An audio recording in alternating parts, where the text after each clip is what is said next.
Episode 8 gave us a lot to think about, and one in particular, the conversation between Tariq and Monet at the very end of the episode, where Monet showed her cold, ruthless and business side. So in this video I'm talking all things Tariq, Cane and Monet. So welcome back to MovieBot. Let's talk about Power Book 2 Ghost, Tariq vs Cane.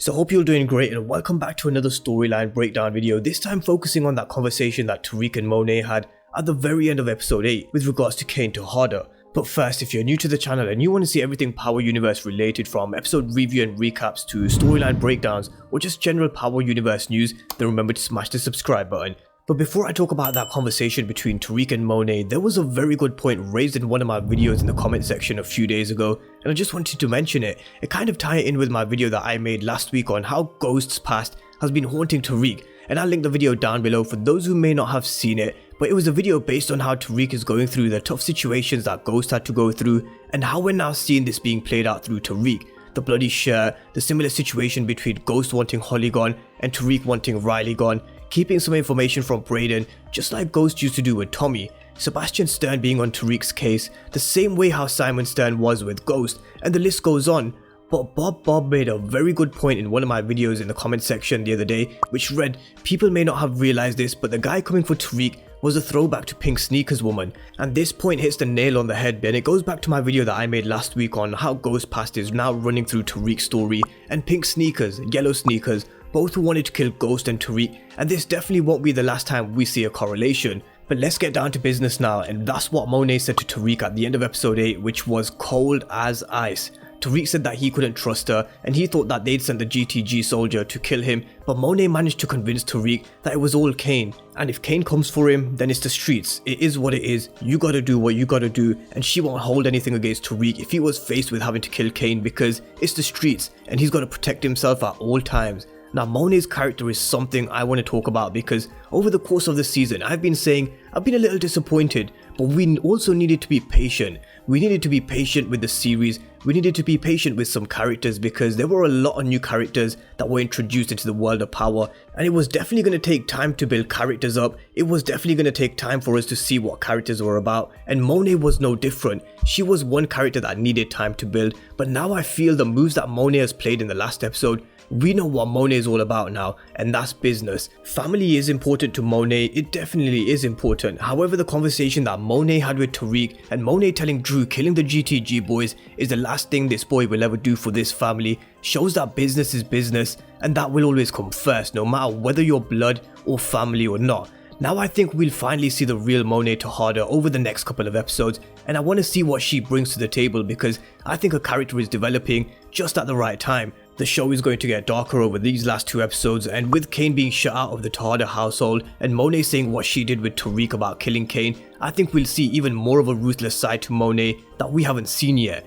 Now one thing I wanted to touch on was this scene from the episode 9 teaser, because it looks like Monet's got her hands on this piece, and it looks like as if she's pointing it to Tariq, or what they want us to believe anyway, and that's definitely Monet's gun. It's the same one that she used to kill DC Jones at the bar, but I don't believe Monet's pointing her gun at Tariq. There would be no reason at this moment in time, unless Tariq's done something that Monet doesn't agree with, but I actually think Monet could be pointing the gun behind Tariq, but who could she be pointing it at? One person that's been annoying me from the very beginning of Power Book 2 Ghost is Jabari, and in the last episode we saw Jabari following Tariq, trying to finish his book, his story that he wants to publish, that he needs the ending for. His publisher asked him, how does it end? Does this kid die? Does he graduate? Or does he end up in jail? And no doubt this is about Tariq, and at some point in the future we'll find out how it ends, but Tariq himself doesn't know how it ends either, because he's still writing his own story. And Jabari's being nosy as hell. When he followed Tariq who was meeting Drew, we saw Jabari writing notes. He's written Drew, who's in charge, DC Joe, and course correct, which we also saw him download later on in the episode, and he was just about to text Carrie saying be careful, Tariq is, and it stopped just there because his publisher asked him whether he has his ending yet. And before I spoke about Zeke, who may have told Carrie, which is why we saw her investigating Lorenzo in the new episode 9 teaser, but it may have actually been Jabari who told Carrie with the information that he's found out. I don't think Jabari following Tariq and spying on him is quite over just yet, and it's ironic that after Tariq gets rid of one spy that he had in Riley, he has now another in Jabari, and I feel Jabari knowing all of this information as well as Carrie is just way too dangerous for them, because if Jabari continues to follow Tariq and ends up at the bar with the Tejadas, then I feel it could be lights out for Jabari. So could Monet be pointing the gun behind Tariq at Jabari, who could have been following him again? Let's wait and find out. But let's talk Cane Tejada, because he wants to now run the streets, and I posed a question on my video the other day whether Cane is more of a Kanan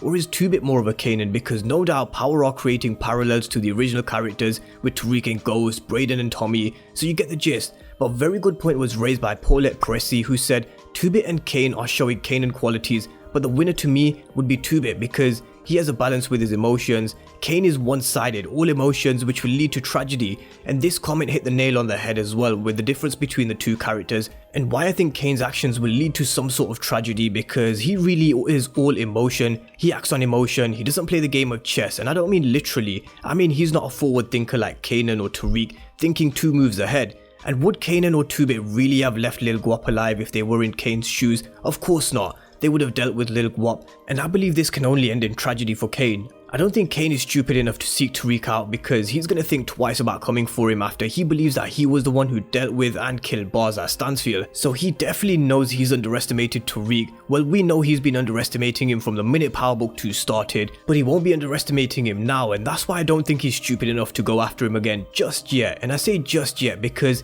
it's inevitable that they will clash at some point, but something that keeps popping up in my comment section more and more recently is Brayden will be the one to kill Cane. So let's talk about this for a minute. This was in fact raised to me many weeks ago with one of the regulars in the comment section, JA, and he's had this prediction and stuck with this prediction from day one that Brayden will be the one to take out Cane, and he said that Tariq will have to use his rook Brayden to remove Cane. Just my thoughts. Now this was a comment made I think after episode 6, but I remember he also made this comment quite a number of weeks ago before episode 6 had even aired. So if I'm not wrong, but as this season gets deeper and deeper, it actually looks like this could really be a possibility that this could actually happen. And another good point that was raised by JA was how in episode 8, as Cane was just forced out of the Tejada house and the next scene panned to Brayden killing someone playing his game. So was that a direct foreshadow to Brayden actually killing Cane? So let me know what you guys think. Do you think Brayden could ultimately be the one to kill Cane to maybe even save Tariq? Let me know your thoughts on the conversation between Tariq and Monet, and who do you think Monet is pointing her gun at in the episode 9 teaser?